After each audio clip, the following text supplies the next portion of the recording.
Hello. You are tuning into the episode of The Wunderkind Show.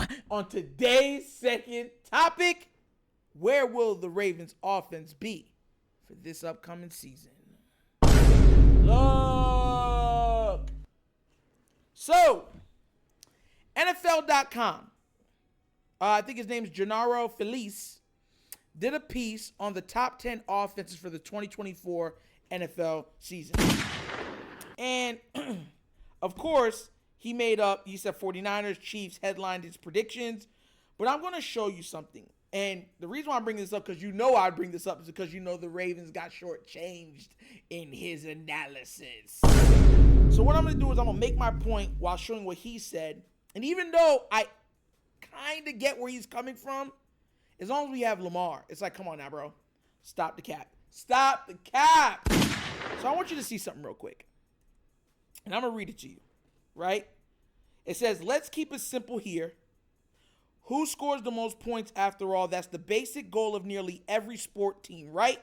And by that metric of offensive points per game, in which defensive, here, and or return touchdowns do not count, these were the top 10 units from the 2023 regular season. Number 1, San Francisco 49ers with 28.4 points per game.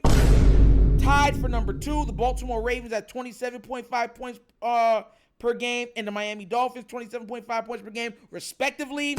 Then it goes down to the Dallas Cowboys at 27 points per game. Detroit at 26.6 points per game. Buffalo at 25.3 points per game. Philly at 24.1 points per game. Rams at 23.5 points per game. Saints at 22.4 points per game. And the Cleveland Browns at 22.1 points per game. It's kind of crazy how you don't see the Kansas City Chiefs on there too, right? Oh. But I'm going to leave that there. So then they come out and say after you see what was first in 2023, he makes a list of who he's going to feel is going to be in the 2024. Now listen, I'm going to read off who he says. But you see how high the Baltimore Ravens are right there? They took out defensive and special team scores. The Ravens are still second. That's why Lamar Jackson was the MVP. I'm making sure I hammer that home because a lot of people don't seem to understand that. The Ravens were second best offensive unit by points scored without starting running backs, left guard being out, left tackle being out, right tackle being out, right? Wide receiver in and out of the lineup. Tight end, third best tight end in all football, out for almost the entire season. New offensive unit, and they were still second. And y'all wonder why. You wonder why he was the MVP. Now, with me saying all of that, and in the show real quick on this, that's another reason why the Ravens won't upgrade what we're asking them to. Because instead of looking at it saying, I could get so much better by adding this piece, they look at it and say, bro, we are good enough. Look at the teams, real quick before I read the thing off. Look at the teams that were over. Miami got Tyreek Hill and Waddle. Dallas Cowboys got CeeDee Lamb and company. Detroit Lions, Amon-Ra St. Brown. Buffalo Bills had Steph Diggs and what's his name? With name starts with a G. What's his name, man? The tall dude that's fast. I forgot his name. Oh, Gabe Davis. You know what I'm saying? Philadelphia Eagles. Think about what's it called? Devontae and Brown, right? Rams. Like, look at the units and the weapons that these teams got. And the Baltimore Ravens, with everything that I just named, is still second. And they're barely second. Barely. How many games could we have scored more and we take it off so we're just going to run out the clock? So now, after everything that I just said, now, this is what they got lined up for 2024. San Francisco 49ers at first. Their strength is Kyle Shanahan's scheme. Number 2 is the Kansas City Chiefs. They weren't even on that list, but somehow they made this list at number 2. All right, respectively, they're 3-time Super Bowl champions. Give them their love. Give them their respect. Fine. right? Third, Detroit Lions. The same Detroit Lions we blew out, but whatever. It doesn't matter. That's who's number 3. That's what they got. Number 4, they got the Los Angeles Rams. They played us to the T, but we beat them too. No big deal. Whatever. They're number 4. Number 5, Cincinnati Bengals. Oh my God, make it make sense. Bro, Joe Burrow better play out of his mind, bro. He better play out of his mind. I swear to you, bro. I swear to you. He's that number, that the top 5 offense, they said they got him at number 5. Whatever, we'll leave that there, right? Number 6, Miami Dolphins. Don't make no sense to me. Green Bay Packers is number 7. How is Buffalo still on this list? And the Ravens are on this list? And the reason why he says is Josh Allen. That's literally why. The signature strength of this team, he says, is Josh Allen. That's why he's number 8. And the worrying weakness of this team is the over-reliance on Josh Allen. But you got him as being the 8th best offense for next year. Okay, number 9, Houston Texans. I think they're too low. But whatever. I'm going to go by his list. And number 10, the Indianapolis Colts. Mind you, the Eagles even make this list? The Eagles didn't make this list. Am I tripping? So the Eagles and Cowboys did not make this list. This list is trash. Well, I'm going to keep going because you know I got to give it to you the right way, man. I got to give it to y'all the right way. So check this out. Now, what he did under this, he says, just missed. Now he says, allow me to rationalize 5 notable omissions with quick explanations. Number 1, you already know what it is, Baltimore Ravens. And he says, the reigning MVP will probably make me look stupid. That's a quote. I didn't say that even though I'm thinking it. That's what he said, right? But how much O-line uncertainty is too much? Here's the thing. I said this at the beginning. I said, I understand that part, right? Because what you're looking for is stability at the O-line. Because anything can happen if your O-line is not stable. The run game becomes inconsistent. Your pass game becomes inconsistent. Lamar has to do more. He has to dip, dive, duck, and dodge to get throws, passes off, or even to make a play. And that, even with some people might say with the lesson of weight that he could pad himself, would mean he's taking more hits. More hits could lead to injuries, meaning games that he has to miss because of those hits. So, you know what I'm saying? So that's the reason he gave like this. And Dallas Cowboys is under that. He said, beyond CeeDee Lamb, who do I fear as a playmaker in this offense? Okay, Philadelphia Eagles is his 3rd one on that list. It says offensive execution takes time, and Jalen Hurts said 95% of the offense is new under Kellen Moore.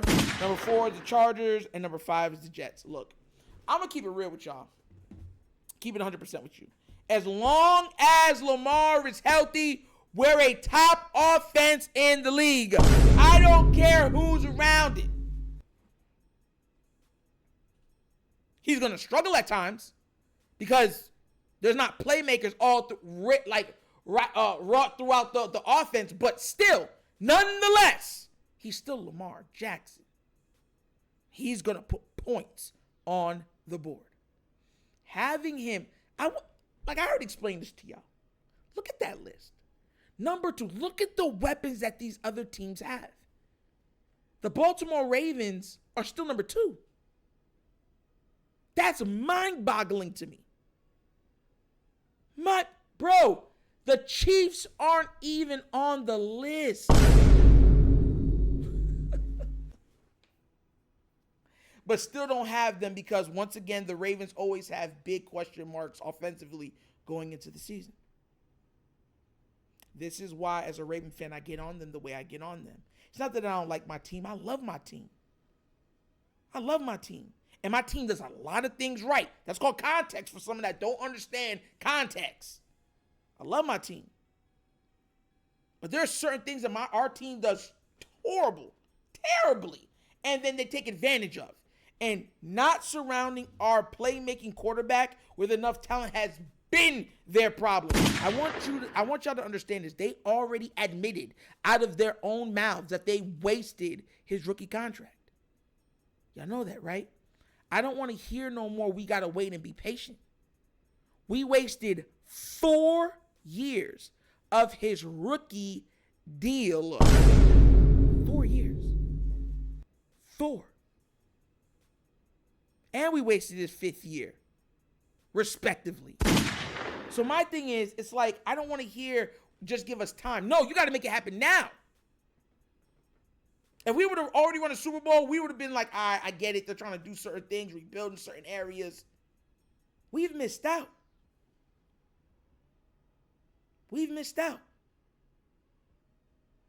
But hey, that's how they're lining them up. So look, that's the top offenses from last year. As you see, I told you what they believe are going to be the top offenses for next year. And I just find it funny how the Baltimore Ravens are on that list, knowing how they've made everybody eat their words, and they're still doubting this team. Make it make sense. Make it make sense. And you still got Josh Allen on that list. You got Joe Burrow on that list. Ridiculous. Matter of fact, you know you need it. I know you want to leave me, but I refuse to let you go. If I got to beg, please, for your sympathy. Ain't no mind much to mean that much to me. Ain't nothing but a beggar. Don't act like them 70s don't be rocking. Them 60s don't be rocking. I be rocking on them. You know what I'm saying? But what do you guys think? Do you think it's atrocious that the Ravens aren't on the 2024 top offenses going into next season? Especially based off this list? Or do you think the Ravens are exactly where they need to be outside of the top 10 because of all the mitigating factors that we've already named on this channel a multitude of times? But like I said, let me know what you think down in the comment section, all right? But as always, that's an episode of The Wunderkind Show. Thank you for watching. Y'all know how we get down. We have fun and we laugh, but everything we talk about rooted in what? Facts and truth. Please do remember, like, subscribe, hit that notification bell, leave a comment. You don't love the comments. If you have not done so already, check out The Wunderkind Show's Patreon. Yes, 3 tiers of content goodness waiting for your consumption. Give it a look, give it a try. Let me know what you think. And if you would like to donate to this channel, help out with equipment and such stuff like that, bottom of the screen, QR codes to a Cash App. Cash App located in the description of every video that we do. The name of it is money sign The Wunderkind Show. Super easy. And like I said, guys, those donations, that's how we're trying to get the new cameras, either the Black Magics or the Sonys, and we're trying to get a Starlink system for this horrible hurricane season that's we're in, getting ready in store for. You know what I mean? So we can still give you guys content. And also, guys, do not forget, hit like, subscribe, tell people about it. We're trying to get to 10,000 subscribers. You know what I'm saying? And we're on the way there, but we got to get going. You know what I'm saying? And I'm trying to, and I want to do this the right way. And I can't do it without you guys. So please tell your friends and family about The Wunderkind Show and have them join the Wonder Nights and become a part of this, you know what I'm saying, this organization, this flock. You know what I mean? No pun intended. But that's the episode of The Wunderkind Show. This is your host, Netro, signing off. And as always, you know my slogan. Peace. And I am out of here. Huh? Yerp. Finish him, Daddy.